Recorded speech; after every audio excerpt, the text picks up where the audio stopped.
of our ability, which sometimes may not be all that great, but we'll give it the college try. You want to say anything before we begin the Q&A? No, I'm ready to go. Tell the kids you love them. I do love you. See? All of you. See? It's all about the love. So, wow.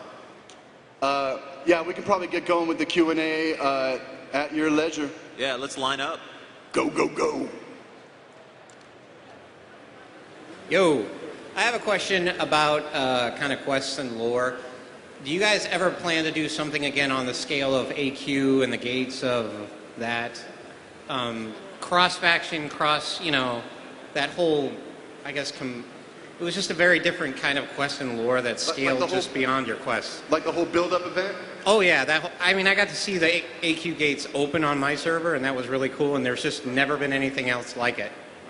Yeah, I implemented that event, and you can tell because of the math behind all the crap you had to collect. That's designer math. Yeah, it's one of those things that you, in your mind, in the past, it's really nice and fun. We definitely want to do more one-time events, but probably more of them, more like what you see with world events currently in holidays. But on smaller scales, like we may at some point in the future, I don't want to say never, do that crazy AQ moment, but for now, smaller, cooler moments. Well put. Hi. So I'm sure a lot of people have this question for you guys all the time, but when are we going to see another caster legendary weapon that's not a mace? Yeah. What do you want? Write this down. Something I could use, maybe. I'm a mage, so I got like a little knife and a big stick. So here's the question. Okay.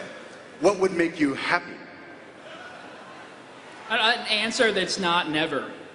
No. Seriously, what would make you happy? What do you see? Not a win.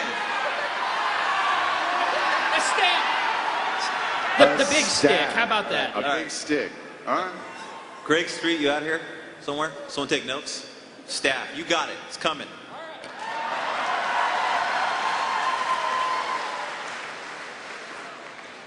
So, we're almost 2 expansions past Outland now. I was wondering if we're ever going to hear what happened to High General Turelian, because that guy was just the man. You want to take this or you want to take it? We have every intention of dealing with that character in an epic and impossibly bold way, but we're still chewing on that one. But certainly we want to leverage him in a super mega way. No plan yet. You're gonna love it though. Damn right. Is there going to be anything in Cataclysm involving the Caverns of Time or furthering the Infinite Dragonflight's plans?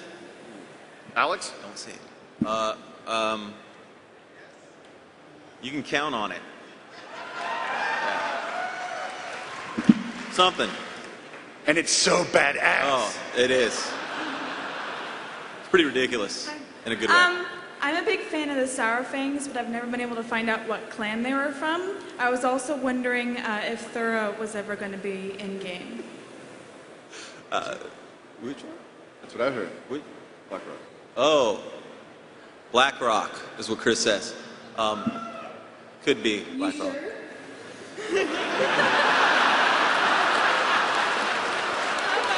80%.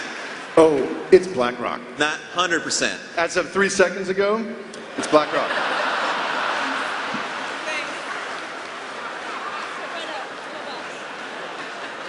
That's why he's the boss. Hi, I have a question about the original philosophy behind the Burning Legion. Originally, Sargeras was the trash man for the Pantheon, and he'd see them create all these races, and then they become corrupted, and he'd have to go take them out.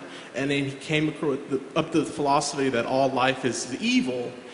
But then he disappears from the picture, and the Burning Legion's purpose seems to have shifted subtly.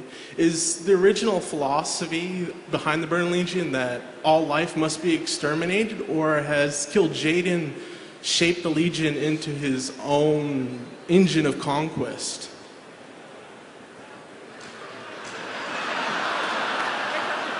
You think you got me, huh? No, no, no. The philosophy has not shifted. I was trying to figure out where you were going with Sargeras disappearing. No, it's one-to-one. The Legion, ultimately Sargeras, in dealing with all this evil stuff, comes to the conclusion that life is innately bad and must be scrubbed out. So, as far as I can tell you, that's still pretty much the Legion's prime directive. Hasn't shifted at all. But is it Kil'jaeden's personal philosophy, or has he changed the things for himself?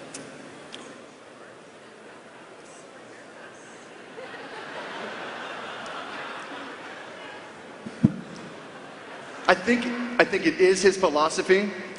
No, it's a really good question. I think it is his philosophy, but at the end of the day, you know, we pretty much just smashed his head back down the toilet bowl, you know what I mean, at the Sunwell. Get out of here. So he's going to be dealing with totally different emotions at this point, right? Like he wanted to eradicate all life before, and it wasn't real personal. Now it's personal. We will likely see him again.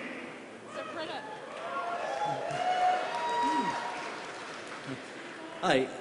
Yeah, after the Battle of Anderhall, when our favorite Death Knight gets chain hooked back to Undercity for re-education, I was wondering if there's going to be any kind of revisitation on that, or if that's going to have any further consequences down the line in Cataclysm.